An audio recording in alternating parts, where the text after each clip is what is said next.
ابو طالب آپ کے چچا تھے، آخری وقت تک بت پرست رہے، اور کھانا پینا اٹھنا بیٹھنا اللہ کے نبی کے ساتھ تھا۔ آپ نے اس جاہل شخص سے سنا جو دیوبندی کا امام کہلاتا ہے، وہ کہتا ہے کہ حضرت ابو طالب مشرک تھے۔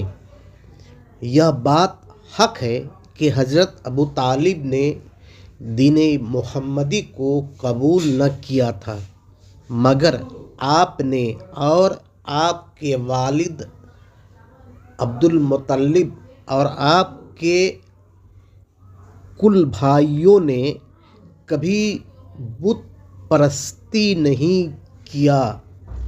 آپ لوگ دین ابراہیم پر تھے۔ جو لوگ اعلان نبوت سے قبل وفات پا چکے، وہ سب لوگ کی وفات دین ابراہیم پر ہوئی، اور وہ سب لوگ مسلمان تھے۔